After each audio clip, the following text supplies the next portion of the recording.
ನಮಸ್ಕಾರ. GTV news ಕನ್ನಡಕ್ಕೆ ಸ್ವಾಗತ. ನಾನು ನಿಮ್ಮ ವೆಂಕಟೇಶ್. ಮಾಗಡಿ ಪಟ್ಟಣದ ಕಲ್ಯಾಗೇಟ್ನ ಸರ್ಕಾರಿ ಪ್ರಾಥಮಿಕ ಶಾಲೆಯ ಆವರಣದಲ್ಲಿ ನಮ್ಮ ನಡೆ ಮತಗಟ್ಟೆ ಕಡೆ ಎನ್ನುವ ಕಾರ್ಯಕ್ರಮದ ಅಡಿಯಲ್ಲಿ ಸಹಾಯಕ ಚುನಾವಣಾಧಿಕಾರಿ ಶ್ರೀಮತಿ ರೂಪಾರವರು ಮತದಾನದ ಬಾವುಟ ಹಾರಿಸುವುದರ ಮೂಲಕ ಕಾರ್ಯಕ್ರಮಕ್ಕೆ ಚಾಲನೆ ನೀಡಿದರು. ಈ ಸಂದರ್ಭದಲ್ಲಿ ತಹಸೀಲ್ದಾರ್ ಶರತ್ ಕುಮಾರ್, ಇಒ ಕೃಷ್ಣ ಹಾಗೂ ಇನ್ನೂ ಅನೇಕ ಅಧಿಕಾರಿಗಳು ಹಾಗೂ ಸಿಬ್ಬಂದಿಗಳು ಹಾಜರಿದ್ದರು.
ಈ ದಿನ ಭಾರತದ ಚುನಾವಣಾ ಆಯೋಗದ ನಿರ್ದೇಶನದಂತೆ ನನ್ನ ನಡೆ ಮತಗಟ್ಟೆ ಕಡೆ ಅನ್ನೋ ಒಂದು ಕಾರ್ಯಕ್ರಮವನ್ನು ಹಮ್ಮಿಕೊಳ್ಳಲಾಗಿದೆ.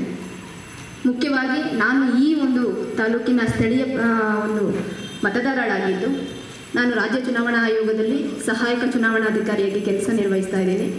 ಈ ನಿಟ್ಟಿನಲ್ಲಿ ನನ್ನ ತಾಲೂಕಿನಲ್ಲಿ ಕಳೆದ ಲೋಕಸಭಾ ಚುನಾವಣೆಯಲ್ಲಿ ಏನು ವೋಟರ್ಸ್ ಟರ್ನ್ಔಟು ಕಡಿಮೆ ಇದ್ದು, ಅಂಥ ಒಂದು ಮತಗಟ್ಟೆಗಳಲ್ಲಿ ಸ್ವೀಪ್ ವತಿಯಿಂದ ಹೆಚ್ಚು ಪ್ರತಿಯೊಬ್ಬ ಮತದಾರರು ಬಲಿಷ್ಠವಾದ ಪ್ರಜಾಪ್ರಭುತ್ವ ಸರ್ಕಾರವನ್ನು ನಿರ್ಮಾಣ ಮಾಡುವಲ್ಲಿ ನಮ್ಮ ಮತದಾನ ಮಾಡುವುದು ಆದ್ಯ ಕರ್ತವ್ಯ ಆಗಿರುತ್ತೆ. ಆ ನಿಟ್ಟಿನಲ್ಲಿ ನಮ್ಮ ಒಂದು ಬೆಂಗಳೂರು ಗ್ರಾಮಾಂತರದ ಪ್ರತಿಯೊಬ್ಬ ಮತದಾರರು ಸಹ ಅತ್ಯಮೂಲ್ಯವಾದ ಮತವನ್ನು ಪ್ರಜ್ಞಾವಂತಿಕೆಯಿಂದ ನಿಷ್ಪಕ್ಷಪಾತವಾಗಿ ಪಾರದರ್ಶಕವಾಗಿ ಯಾವುದೇ ಆಮಿಷಗಳಿಗೆ ಒಳಗಾಗದಂತೆ ನೀವು ಮತವನ್ನು ಚಲಾಯಿಸಬೇಕು ಅನ್ನೋ ಒಂದು ನಿಟ್ಟಿನಲ್ಲಿ ಸ್ಥಳೀಯವಾಗಿ ಎಲ್ಲರೂ ಸಹ ಒಂದು ನಮ್ಮ ತಾಲೂಕು ಆಡಳಿತ ಮತ್ತು ಪುರಸಭಾ ವತಿಯಿಂದ ಈ ಒಂದು ಕಾರ್ಯಕ್ರಮವನ್ನು ಹಮ್ಮಿಕೊಳ್ಳಲಾಗಿದೆ.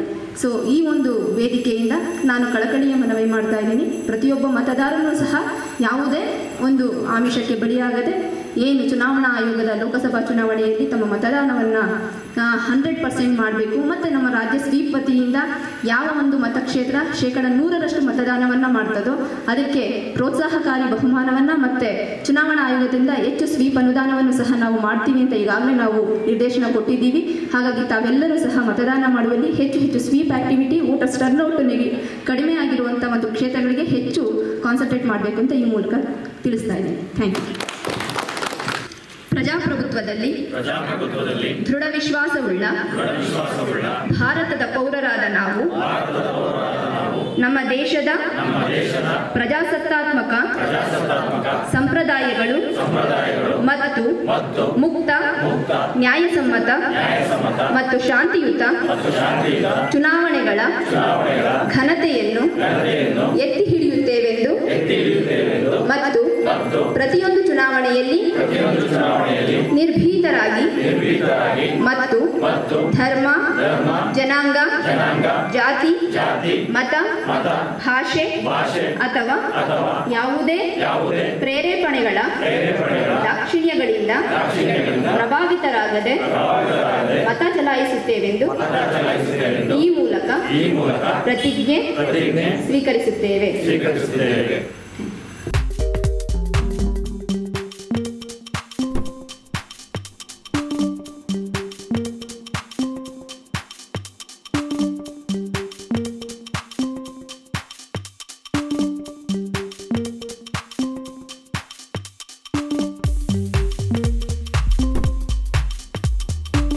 ಎಲ್ಲರಿಗೂ ನಮಸ್ಕಾರ. ಇವತ್ತು ರೂಪಾ ಮೇಡಮ್ ಅವರು ನಮ್ಮ ಸಹಾಯಕ ಚುನಾವಣಾಧಿಕಾರಿಗಳು ಬೆಂಗಳೂರು, ಅವರು ಇಲ್ಲಿ ಲೋಕಲ್ ಆಗಿ ಇಲ್ಲೇ ಮತದಾರರಾಗಿದ್ದು, ಅವರು ಈ ದಿನ ಇಲ್ಲೊಂದು ಸ್ವೀಪ್ ಕಾರ್ಯಕ್ರಮ ವತಿಯಿಂದ ಮತಗಟ್ಟೆಗಳ ಕಡೆಗೆ ಒಂದು ಪ್ರೋಗ್ರಾಮನ್ನು ಆಯೋಜಿಸಿದ್ದಾರೆ. ಈ ಸಂಬಂಧ ಅವರು ಇಲ್ಲಿ ಬಂದು ಒಂದು ಫ್ಲಾಗ್ ಹಾಸ್ಟಿಂಗ್ ಕಾರ್ಯಕ್ರಮ ಹಾಕೊಂಡಿದ್ದಾರೆ. ಈ ಹಿಂದೆಯೂ ಸಹ ನಾವು ತಾಲೂಕು ಶ್ರೀಪತಿಯಿಂದ ಸುಮಾರು ಕಾರ್ಯಕ್ರಮವನ್ನು ಹಮ್ಮಿಕೊಂಡಿದ್ವಿ. ಕ್ಯಾಂಡಲ್ ಲೈಟ್ ಮಾರ್ಚ್ ಆಗ್ಬೋದು, ಆಮೇಲೆ ಜನ ನಡಿಗೆ ಒಂದು ಮಾರ್ಚ್ ಅದನ್ನು ಎಲ್ಲ ಹಮ್ಮಿಕೊಂಡಿದ್ವಿ. ನಿನ್ನೆ ಒಂದು ಬೈಕ್ ರ್ಯಾಲಿ ಸಹ ನಾವು ನೆರವೇರಿಸಿದ್ವಿ.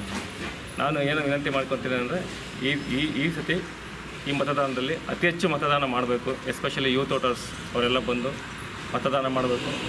ಇದು ಮತದಾನ ದಿನ ರಜಾ ದಿನ ಅಂತ ಪರಿಗಣಿಸದೆ ಎಲ್ಲರೂ ಬಂದು ಅತಿ ಹೆಚ್ಚಿನ ಶೇಕಡ 100% ಆದರೆ ಮೇಡಮ್ ಹೇಳ್ದಂಗೆ ಚುನಾವಣೆ ಇದರಿಂದ ನಮಗೆ ಒಂದು ಪ್ರೋತ್ಸಾಹ ಇದು ಕೊಡುತ್ತೆ, ಒಳ್ಳೆ ಸರ್ಟಿಫಿಕೇಷನ್ ಸಿಗುತ್ತೆ ಅಂತ ಹೇಳ್ತಾ ಮಾಗಡಿ ಮತದಾರರಲ್ಲಿ ನನ್ನ ವಿನಂತಿ. EVMಗಳಲ್ಲಿ ದೋಷ ಇದೆ ಅಂತ ಕಂಡು ಬಂದಿದೆಯಲ್ಲ, ಏನು ಕ್ರಮ ತೊಗೊಂಡಿದ್ದೀರಿ? EVMಗಳಲ್ಲಿ ಯಾವುದೂ ದೋಷ ಇಲ್ಲ. ಆಲ್ರೆಡಿ ECI ಗೈಡ್ಲೈನ್ಸ್ ಇದೆ. ಫಸ್ಟ್ ರ್ಯಾಂಡಮೈಜೇಷನ್, ಸೆಕೆಂಡ್ ರ್ಯಾಂಡಮೈಜೇಷನ್ ಇದೆಲ್ಲ ಆಗಿದೆ. ಯಾವುದೂ ದೋಷ ಇಲ್ಲ. ಅದೆಲ್ಲ ನಿಮಗೂ ಯಾಕತ್ತಾನ ಅಂತ ಎಲೆಕ್ಷನ್ ಕಮಿಷನ್ ಆಫ್ ಇಂಡಿಯಾ ಎಲ್ಲರಿಗೂ ಆಫರ್ ಕೊಟ್ಟಿತ್ತು, ಬಂದು ನೀವು ತೋರಿಸ್ಬೋದಂತ. ಅದೆಲ್ಲ ಶುದ್ಧ ಸುಳ್ಳು ಅಂತ ಹೇಳ್ತೀವಿ. ಇದು ಇವತ್ತಿನ ಮಾಗಡಿಯ ಸುದ್ದಿ ಸಮಾಚಾರ. ನಿರಂತರ ಸುದ್ದಿ ಸಮಾಚಾರಕ್ಕೆ ವೀಕ್ಷಿಸಿ ನಿಮ್ಮ GTV ನ್ಯೂಸ್ ಕನ್ನಡವನ್ನು. ವಂದನೆಗಳು.